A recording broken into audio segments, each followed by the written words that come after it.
Hello, good afternoon, and welcome to News Hour on GBC News, your news and governance channel. We're also live on Ghana Television. We're streaming live on Facebook at Ghana Broadcasting Corporation. My name is Rahamatu Mahamud Jawanto. And now to our first story. The Embassy of Lebanon in Ghana has awarded a 71,000 scholarship package to 12 students of the University of Ghana School of Law. Lebanon's ambassador to Ghana, Mr. Maha Khair, says the initiative is to financially support brilliant Ghanaian students to assist Ghana's development drive. For the past 5 years, since the running of the Lebanese Annual Scholarship Facility, many Ghanaian students have had the weight of financing their education lifted. It is a facility to support top-notch students in some selected tertiary institutions. These include the Ghana Institute of Journalism, the School of Languages, and the University of Ghana. In all, 13 law students at levels 200, 300, and 400 received the package. The Dean of the University of Ghana School of Law, Professor Raymond Atuguba, appealed to the embassy to expand the program to include some brilliant but needy students. In an interview with GBC News in Accra, the Provost of the College of Humanities of the University of Ghana, Professor Dan Frimponofori, was grateful to the Embassy of Lebanon for the gesture. Ambassador Mahid Kir assured that the government of Lebanon will continue to partner the government of Ghana to spur on development in Ghana. Through this Lebanese initiative, many beneficiaries have become professional lawyers, journalists, development communicators, and public relations officers, among others. Reporting for GBC News, Gifty J, Accra. Residents of Sekondi Takoradi in the western region are calling on the Ghana Water Company to institute measures to address the perennial water shortage in the region. According to them, they go through challenges accessing water for their daily usage. For almost 2 months now, residents of Sekondi Takoradi say they have not had continuous flow of water through their taps and are yet to come to terms with the situation. Most people have resorted to buying water from tankers. They pay between 300 and 400 Ghana cedis. Some also hire tricycles, taxis, and other forms of transport, where the yellow gallons, popularly known as Kufuor gallons, and other receptacles are used to buy water from private boreholes and wells within the metropolis. A yellow gallon costs between 1 and 1 cedi 20 pesos, depending on the source. During the day, people, including school children, are seen carrying buckets of gallons moving in search of water. As a result, they either report to school late or miss classes entirely. Most food vendors within the metropolis also say their businesses have been affected.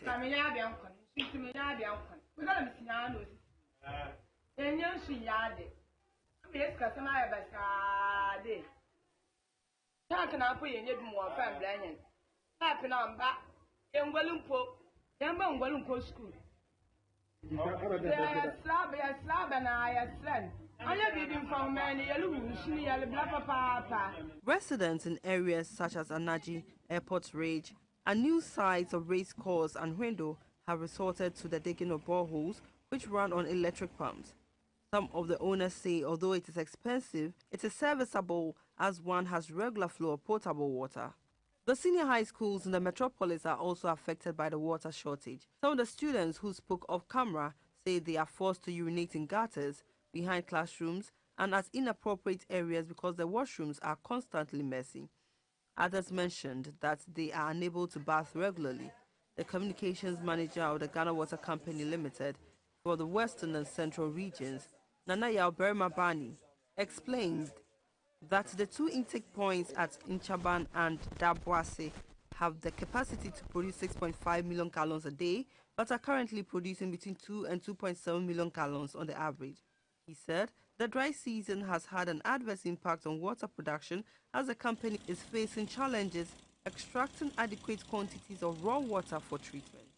Currently, we do not have a dam at Dabwase. We abstract the water as the water flows downstream. However, with the construction of this new treatment plant, there is going to be the construction of a dam. And once the dam is built, the water will collect behind the embankment. And once that is done, we are likely to have all year round available water to abstract for treatment. So this is what we think is going to be the solution to this recurring problem.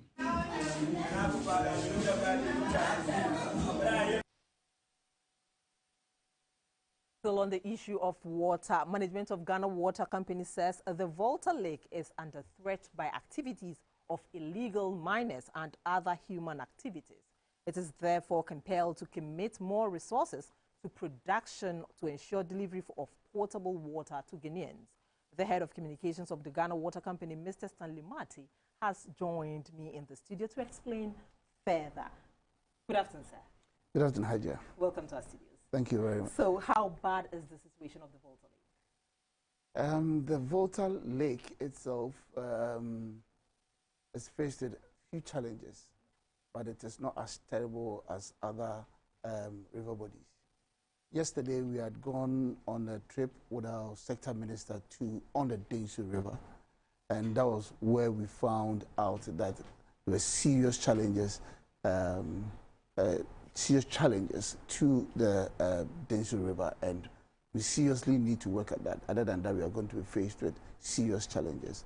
With the Volta Lake, what we are seeing now is a number of farms on the river, aquaculture or fish farming. Okay, so almost every 20, 30 nautical meters that you see on the river, you realize that they are huge farms, and they feed the fishes with inorganic foods or feeds.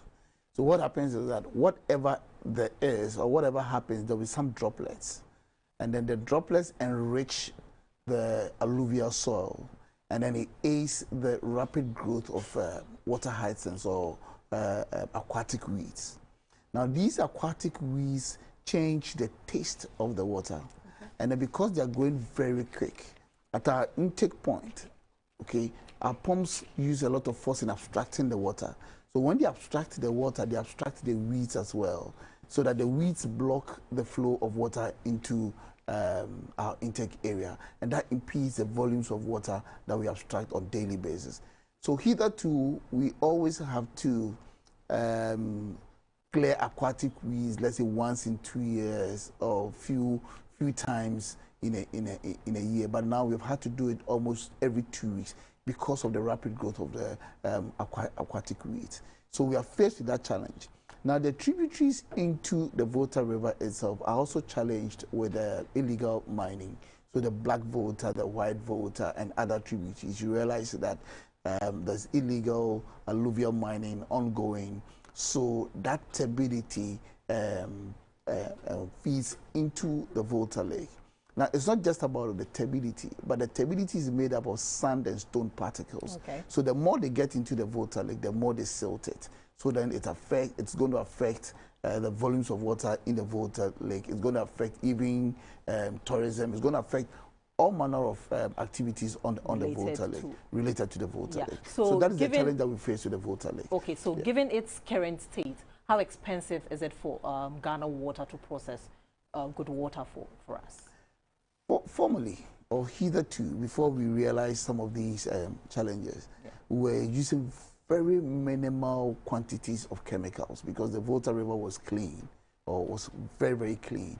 So we use very, very, very low levels of chemicals. Now we see a steady rise in the consumption of chemicals or the production of the water from our treatment plants sited on the Volta Lake, which means that it's increasing the cost of production. Okay, but I think what we have, the challenge that we have currently, is the Densu River, which dried up not long ago during the dry season, and as a result, the Insawam treatment plant, for instance, had to shut down. And just a few days ago, we had some rains upstream.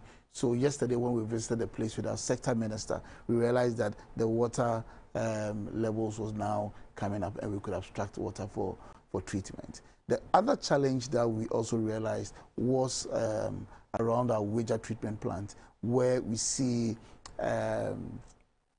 the winning of sand and stone around the embankment of the river. So we realized that there are a lot of people, a lot of vehicles ply that route to go and win sand. And this is what is supposed to protect the river body. Now, the river is supposed to have a protection. Okay, now they're not only winning the sand, but they are clearing the weeds that will protect the soil, or that will and the trees that will give the river some cover. Yeah. So in the dry season, it will reduce the levels of evaporation. Now, because they've cleared the weeds, they've cleared the trees and all that, and they are winning the sand. Now we have a lot of loosened soil, which means that anytime we have rains, it will wash off the topsoil into the river, and then it will silt it. Apart from making it highly turbid, it's going to silt it as well. So you're going to see a large area of a river, but it is silted, so the volumes of water in it will be very small. Now, what is going to happen is that anytime we are in the dry season, if you are not careful and the siltation comes up, or there's a rapid rate of evaporation, you will realize that the place will be dry, and then weeds will start growing. When the weeds grow in the river, they'll form an island, and then there's nothing else you can do about it. It's going to reduce the volumes of water in the river, and it will definitely reduce the volumes of water that we will be able to abstract on a daily basis for treatment. Giving us all this overview, in 2018, a research fellow with Ghana Waters Institute predicted that if care is not taken, we will have to import water for home consumption. Are we getting there?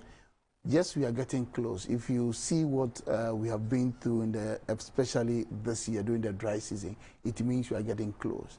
Now, his prediction out of the research, because it's a scientific research, I wouldn't want to say it's a prediction, okay? But that was his recommendation, that if we are not careful and the rate of pollution of our river bodies is to continue at like the way it is, it means that in the very near future, most of our river bodies will go extinct, and will have to import water into the system. We are getting close, because for the first time since I joined Ghana Water over 20 years ago, this is the only time that we've seen the Pra River dried up entirely in the western region, such that our 3 abstraction points on the Pra River had no water for treatment. We also saw the Ankwai River in the western region also almost drying up, to the extent that we're not even able to abstract water for even in an hour in a day for us to enable us to treat water for the people. We are seeing that in the Densu, we are seeing that in other river bodies throughout the country. We are fortunate with in Upper West, for instance, we have a very big treatment plant, and the population in Upper West is quite small. So even if you produce, let's say, 4 or 5 hours in a day, it's enough for the population. Other than that, we would have had a serious challenge in Upper West as well. In the northern region, we faced the same challenge, because there's sand winning activities ongoing in the Nawuni River, where we abstract water for treatment.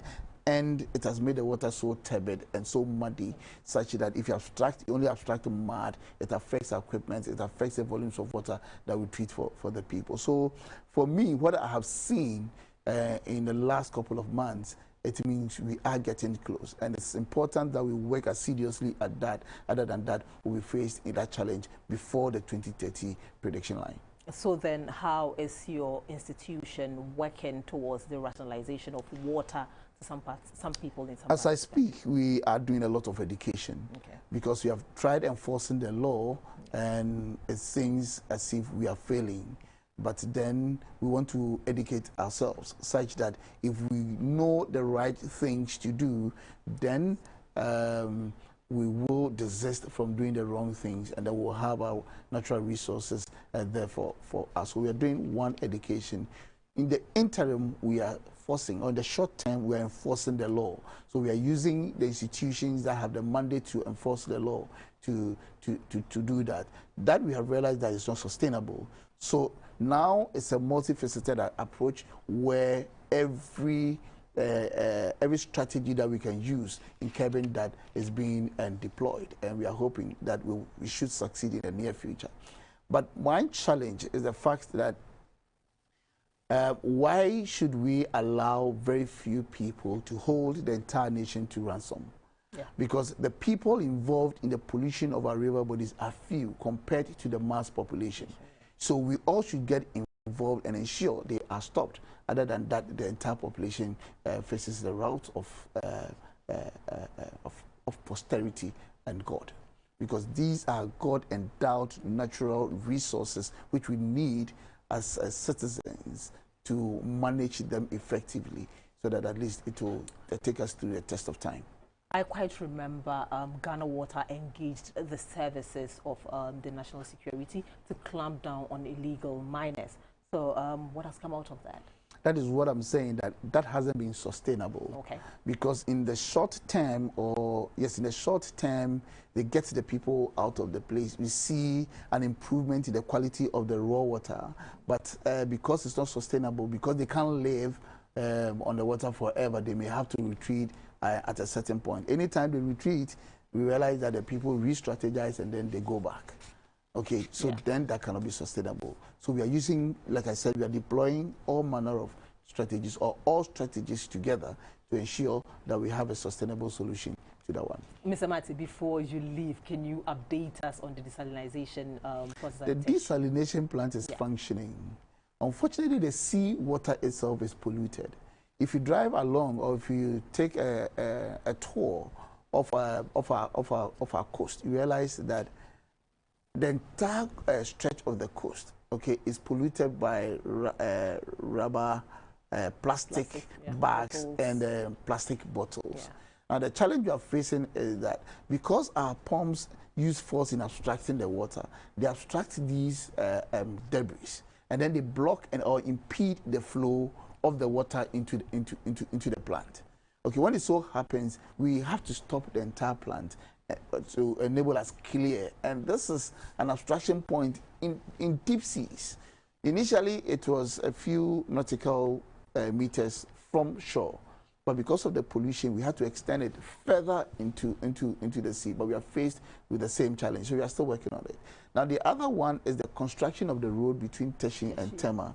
So most times, they break our lines, or at certain points, we have to relocate the pipeline so that they could work.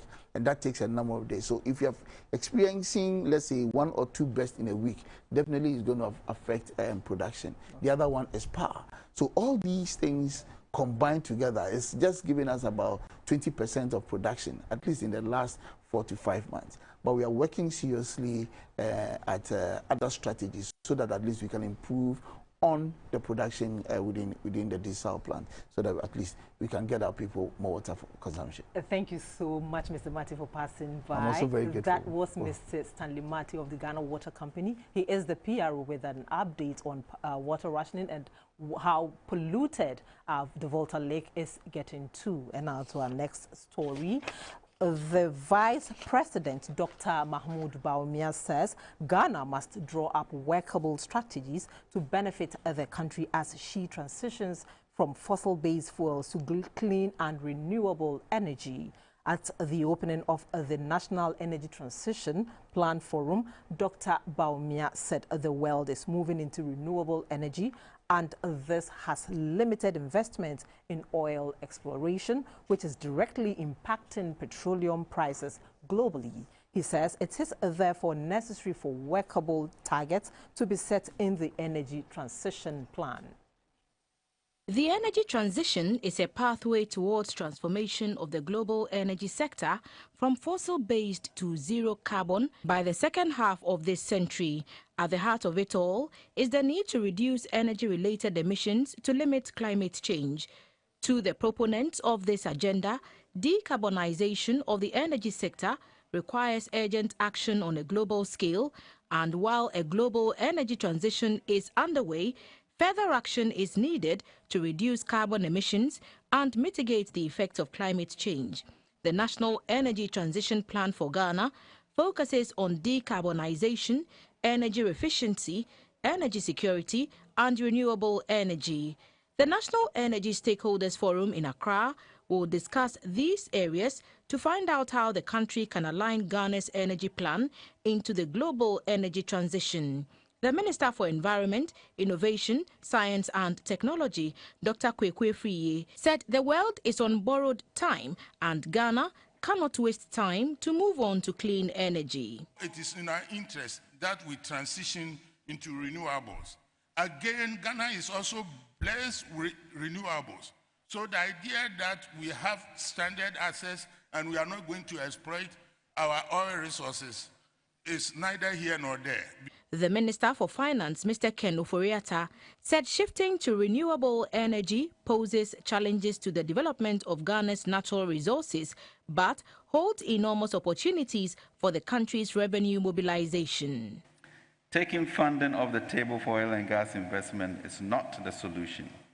The delivery of low-cost energy to fuel development will require a whole new approach towards investment in developing oil and gas assets. We will need to make investments on a long-term basis delivered through competitive evaluation that are optimized to reduce costs and emissions. Our ultimate aim will be to develop long-term decarbonization pathways that do not jeopardize our growth prospects and chances of attaining industrial transformation. The Minister for Energy, Dr. Matthew Opoku-Prempeh, said net zero emissions is a must. Two things define the 21st century, all towards net zero. One is what a gentleman in this country has championed over a number of years. That is our digitalization agenda. Most people don't realize that the digitalization agenda, if done well, contributes smartly to a net zero future. The next is the one we are talking about, the climate change agenda, also to bring us to net zero and our transition process. The Vice President, Dr. Mahamudu Bawumia, said the energy transition is inevitable and positioning the country in this global transition will save Ghana a lot. Even though it's going to be over the next 30 years, the costs are being felt today. There's less and less funding available for oil exploration and exploitation, and you are seeing this in an increase in oil prices globally today as this transition is being talked about and is taking place. So we have to be very aware of where this is going. There are many who have said that the petroleum price increase is going to remain at such high levels that we are not going to see any major declines. Then how do we as developing countries like Ghana adjust to this new reality? The National Energy Transition Plan Forum is christened Moving Ghana Towards a Net Zero Future in Accra has now set the tone for a nationwide discussion on the path for Ghana's energy transition plan.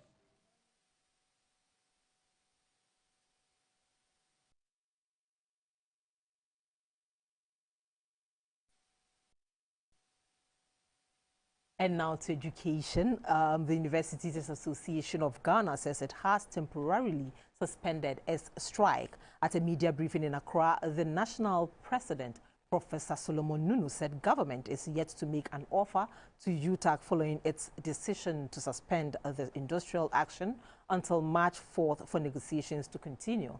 He said although UTAG is aware of government's history of not honoring commitments to the association, members are optimistic government will come through this time around. He said the intervention by former President J.A. Kufuor, Sam Jonah, Parliament and others informed their decision to temporarily suspend the strike. Our correspondent, Nathaniel Nate, was at the briefing and has joined me in the studio to explain further. Nat, welcome to the studio. Thank you very much. So, exactly what transpired? So, yesterday UTAG released a statement detailing that they are going to call off the strike temporarily. That has to be emphasized. And that was because NEC had met and they had decided that in lieu of the discussions that they had with the Parliamentary Select Committee on Education, for instance, and the other eminent members you also mentioned, former President J.A. Kufuor, Sam Jonah and the likes, they were going to call off the strikes momentarily as they await further negotiations. So that was reiterated at the media briefing today, just about a few hours ago. They also added that They are not happy about government's posture in the past on not honoring previous agreements with them. I'm lucky enough to have the statement here with me, if I can read. Okay. And I quote, it says, "We know that government has not fulfilled its part of the bargain in many agreements signed in recent past. However, with the involvement of the Parliamentary Select Committee on Education and the other eminent persons, which you already mentioned, we expect government to carry out through its promise this time around." And they also give a caution that we will, however, not hesitate to resume the suspended strike action should government renege on its commitment at the end of the stipulated period. So this is basically the nutshell of the meeting. So I think this is a condition that if government refuses, does not meet them halfway, then that means they will go back for the strike. But then, when did they say we should expect them into the classrooms? So according to what they said, effective immediately, they've suspended the strike for 10 days up until March 4th. So within that 10 days, they expect government to make an offer to them. So like you said, government has not made an offer to them in the 3 previous meetings they've met. Since they started the strike on January 10, they've met government 3 times. In all those meetings, government has not made any offer to them. So that's their concern, that this time around, they expect government to at least make an offer for consideration. Otherwise, we shouldn't expect them back in the classroom. So that means, are they telling us we should still keep our words home, or we should just let them come for this 10 days period? Even with that, there is still a lot of conditions. Because even with the decision taken by NEC, it has to come down to the various member associations of the 15 universities for them to vote whether to uphold the decision by NEC or to reject it. So that is even still in the balance. Okay. Thank you so much, Nat. We're waiting for your detailed reports. Participants at a town hall meeting on the e-levy at WA in the Upper West region have proposed that the levy start from 0.5% this year and subsequently increased to 1% the following year.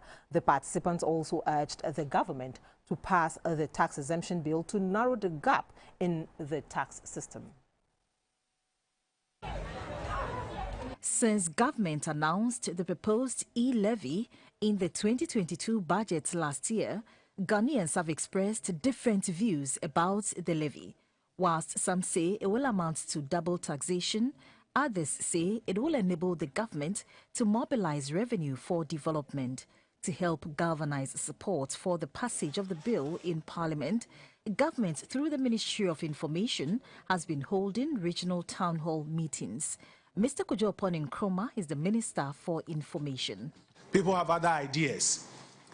The objective of this town hall meeting is to have a conversation with the Ghanaian people, the people of the Upper West region, on how the economy is being brought back to life and our various responsibilities in all of that. The Upper West Regional Minister, Dr. Hais bin Saleh, said the region has benefited immensely from the government's pro-poor interventions, such as the Planting for Food and Jobs and Free Senior High. He said more development will come to the region when the e-levy comes on board.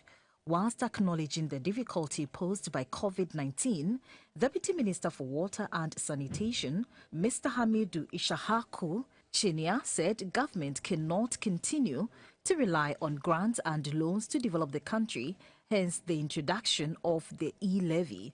The Minister for the Interior, Mr. Ambrose Derry, disagreed with those who are of the view that the NPP government will lose power in 2024 if it implements the e-levy. No country outside would invest its money in our safety, in our security. No one will do that. So what do? We have to pay tax. How much is it at all? It's not much. The same people who say it is not a good tax tell us that if we implement the tax, we will lose the next election. We say approve so that we lose the next election. In any case, that's why you are there. You want us to lose. So you see, they're changing the story. The most offensive one is that we should go to IMF. The Minister for Finance, Mr. Ken Ofori-Atta, said the e-levy, if implemented, will address the huge unemployment gap among the youth.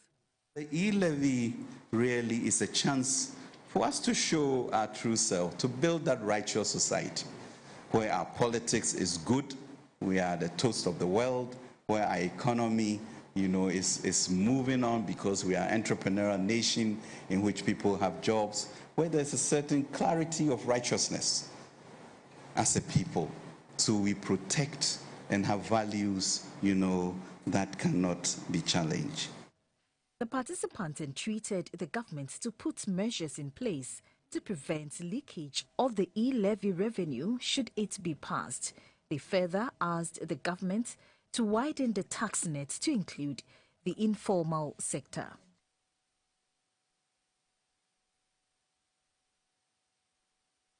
The New Patriotic Party has extended the date for the sale of nomination forms for polling stations executives and electoral area coordinators elections. This follows reported disturbances that has characterized the exercise following the opening of the sale of the forms on Saturday, February 19, 2022.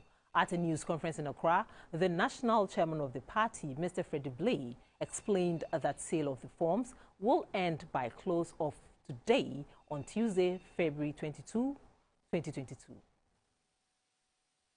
Earlier released by the General Secretary, vetting of prospective aspirants will be from Tuesday, February 22, 2022, and ends on Thursday, February 24th, 2022.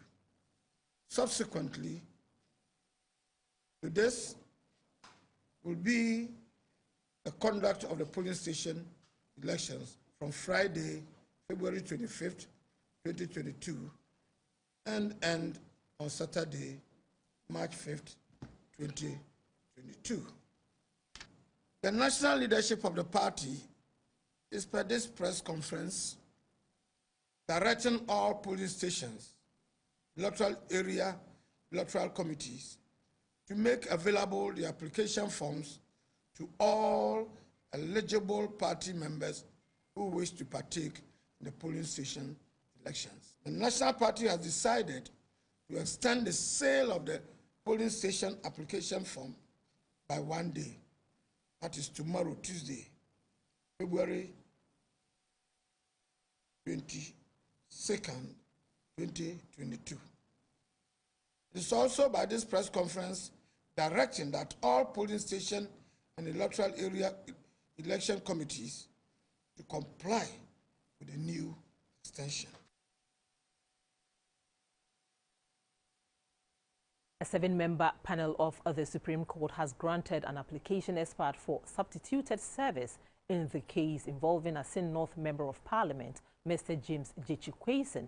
Mr. Michael Ankoma Nimfa, a resident of Asin North, is seeking an interlocutory injunction against the MP to stop him from carrying himself as an MP. However, attempts to serve processes on Mr. Kwesen has been unsuccessful.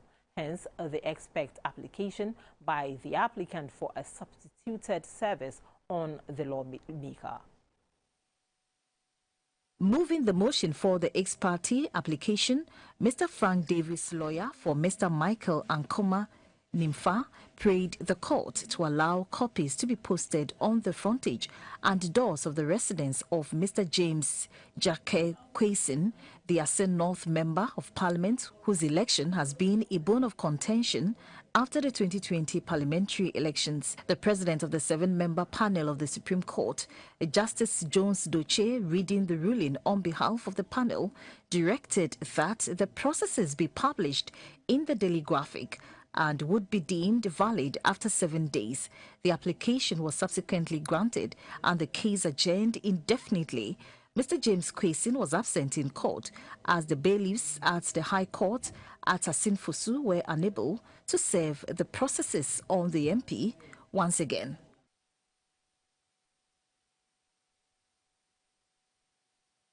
The Ghana Institute of Surveyors is worried about the absence of a legal framework that has led to an influx of land guard activities which have claimed lives and destroyed properties. The outgoing president of the Ghana Institute of Surveyors, Dr. John Amaglo, has therefore called for the speedy passage of the Surveying Council Bill into law to sanitize the sector. He was speaking at the launch of the 17th Surveyors Week and the 53rd Annual General Meeting of the institution in Accra. Institution of Surveyors is the leading source of professional advice on landed property and construction in Ghana. Aside from managing the welfare of its members, the institution has other objectives such as the management and development of estates, provide cost engineering services, charting and data gathering in marine environment, and other geoinformatics activities. The outgoing president of the institution, Dr. John Amaglo, noted that this year's theme, Emerging Global Technologies, Implications for the Surveying Practice in Ghana, provides them the opportunity to discuss and evaluate the impact of digitalization on their profession. The nature of our profession makes us the first point of call when it comes to post-disaster reconstruction and management. We come in handy to demarcate the land and undertake compensation, boundary surveys, validation, extent of damage, and the cost involved in redevelopment, procurement works, construction management, and the management of the facilities after reconstruction. Dr. Maglo noted that the institution has partnered government to execute a number of projects, including the reconstruction of the Piazzi Township, the construction audit of the Saglemi housing project, among others. He indicated that the initial bottlenecks that the Survey Council bill encountered have been cleared. He appealed to the Attorney General to expedite action and assure its speedy passage into law. To achieve this, we wish to appeal to government to expedite the process that will lead to 1. The passage of the Surveying Council bill to regulate the surveying practice. 2. Ensure that non-surveyors do not provide technical advice on land and land administration matters. Ignoring this will always lead to chaos. Other activities lined up for the week include orientation and induction of new members, election and induction of new national executives, AGM, and a church service. The Ashanti Regional Police Command is pursuing a suspected 3-member highway robbery gang, which struck on Monday dawn, attacking a commercial driver bus near Ahria Nkwanta. The Public Relations Officer of the Ashanti Regional Police Command, ASP Godwin Ahianyo, said the bus, with registration number GT 579513, was heading towards Kumasi from the Central Region when it was attacked at River Oda near Ahriankwanta in the Ashanti Bekwai municipality. The incident, according to him, occurred at about 3:45 Monday dawn, during which the passengers were robbed of their baggage and monies. ASP Ahianyo also spoke about steps being taken by the Ashanti Regional Police Command to track the perpetrators. Police continues to assure the good people of the area and the entire region that the command will not relent and therefore has intensified patrols in the area and beyond to curb said robberies. The police PRO has urged members of the public to help with relevant information through their emergency number 191 to enable them to arrest and deal with the suspects. You're watching News Hour on GBC News, your news and governance channel. We're also streaming live via Facebook at Ghana Broadcasting Corporation. Up next is business.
Hello, you're watching the business news, and my name is Esther Edu Ohumewu. The high point of the Ghana Tourism Authority's Chocolate Week celebration was the Chocolatarium Summit, which discussed the business of chocolate and its contribution to the growth of the economy. The first ever of such in the country, it is designed in line with the mission of the Ghana Cares Obantampa program to support businesses and highlight the importance of value creation, promotion and funding of chocolate manufacturers. After a successful celebration of the second edition of the National Chocolate Week, GTA has introduced the Chocolatarium Business Summit to discuss how Ghana can maximize economic benefits of chocolate while promoting its consumption. There were stakeholders within the chocolate value chain at the table with ideas on value creation and funding for artisanal chocolate manufacturers while exploiting ways to boost chocolate sales for local chocolate manufacturers. The chief executive of GTA, Mr. Akwasi Ajiman, expressed his concern why chocolate consumption goes high on Val's Day but drops after. We know that Ghana, despite the fact that we are the #2 cocoa producing nation, we have not gotten the benefit of the product yet. The CEO of Ghana Investment Promotion Center, Mr. Yofi Grant, stated that Ghana needs to push investment into the value addition of cocoa. As a country, should we only be just planting cocoa? Or should we be taking a further step into participating significantly into that 160 billion? Can you imagine if pro rata Ghana and Cote d'Ivoire decided that the 160 billion at least will make half of it? That's $80 billion a year from cocoa alone. And the potential is there because the beans are here. The Deputy Minister for Finance, Mr. John Kuma, said the Chocolatarium Business Summit formed part of the programs by the government to boost local businesses and help the Ghanaian youth to take advantage of business opportunities that exist in the cocoa and chocolate sector. Government has made it an agenda to increase the local consumption of cocoa. To do this, emphasis has been placed on modernizing our production system and be proactive and innovative in linking all the players in the value chain. The Chocolatarium is in partnership with the Ghana Cocoa Board, Ghana Enterprises Agency, Ghana Exports Promotion Authority, Exim Bank, and Cocoa Value Addition Artisan Association of Ghana. For GBC News, Hega Owusu, Accra. Statistics from the Accra Metropolitan Assembly indicates that more than 500,000 tons of plastic waste is generated in the capital annually. To help address the challenge, the Minister for Environment, Science, Technology and Innovation, Dr. Kwekwe Friye, has met players in the plastic industry with a focus on adding value to plastic waste along the value chain. The minister's tour to some major plastic recycling plants in Accra comes on the heels of the Marine Conference held in Brest, France, where President Akufo-Addo was on board as a key speaker. On the sidelines of the conference, heads of states were challenged to address the menace of plastic waste in their marines and lands. The Minister for Environment, Science, Technology and Innovation, Dr. Kwekwe Friye, is certain that bringing on board key players in the waste recycling industry to augment government's fight in clearing plastic waste in water bodies and on lands is the panacea to the plastic menace. The minister's first port of call was at Mini Plus Industries at Spintex in Accra, dealers in household plastic like chairs, tables and bowls. The minister, Dr. Kwekwe Friye, toured the factory. The drive by government to reduce plastic waste menace in the country to a zero level was welcomed by management of Miniplast and pledged to assist government in this regard. The government, the journalists, the communication, to let Ghanaians start asking for products manufactured out of recycled plastic. And this is a big fight that we all fight, and then we will require your help to help us on this. Next on the tour leg was Dofil Group along the Tema Motorway bypass. The company converts plastic waste materials to roofing tiles. On one hand, you need the plastics. Don't get me wrong. On the, even the microplastics. So it looks like you have to face it out. Even when you are doing that, at the same time, pari passu, you have to bring substitutes. So it's not like one day you say, I've banned this. But look, watch my lips, definite. So if it's 4 months down the line, we will go in tandem, work in tandem with the industry so that they do retooling. The Minister for Environment, Science, Technology and Innovation is collaborating with ministries of local government, water resource and sanitation, and fisheries to enforce the existing laws on dumping of plastic waste illegally to ensure Ghana's circular economy is realized.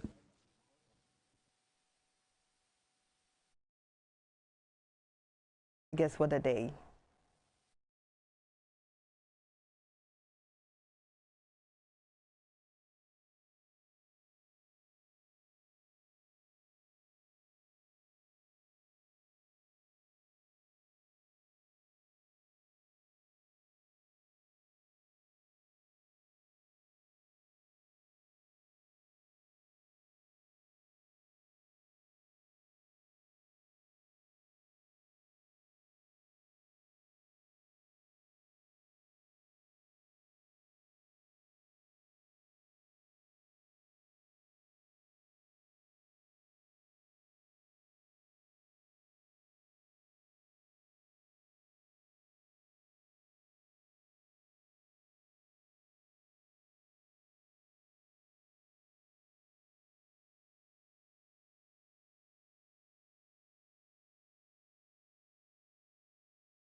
More news ahead. Thanks for watching.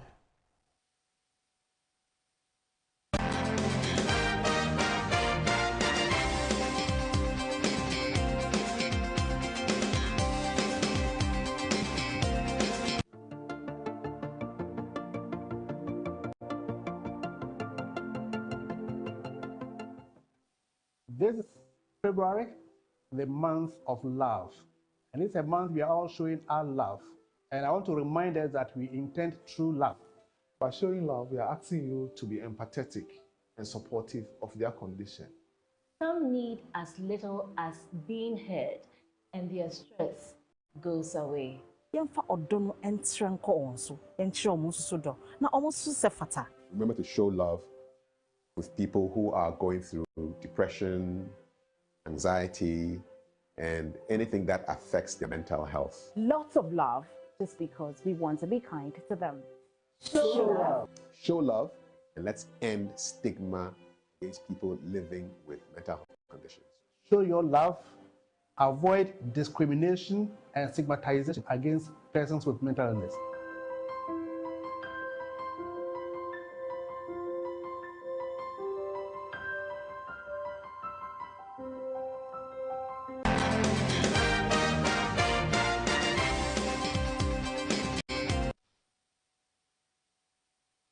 Welcome back. The Chief Director at the Ministry of Tourism and Culture, Mr. John Yao Agbako, has called for the review of Ghana's cultural policies to allow the sector to contribute substantially to national development. He said the relationship between tourism and culture provides a unique opportunity for economic growth. He was speaking at the launch of the 7th edition of GBC's Heritage Month, which aims to promote the culture and traditions of Ghanaians. It was on the theme, Embracing Our Unique Ghanaian Diversity. Our cultural diversity is our greatest strength. Embracing this diversity helps dispel the negative stereotypes and personal biases about different groups. In addition, cultural diversity helps us recognize and respect ways of being that are not necessarily our own. This enables us to know and appreciate different religions, cultures, and socio-economic groups, that as we interact with others, we can build bridges of trust, respect, and understanding of various cultures. It is therefore highly commendable that the Ghana Broadcasting Corporation for the past 7 years has been celebrating the Heritage Month to remind Ghanaians to uphold and cherish our rich, diverse culture social cohesion, peace, and economic development. We as ministry are undertaking a number of activities to enhance, ensure that the cultural heritage of our nation is preserved. Notably among these initiatives are review of the cultural policy. The policy document requires a review in order to accommodate modern development trends as a result of our constant interaction with other cultures vis-à-vis globalization, digital revolution, evolution of the creative arts, and its impact on emerging economies.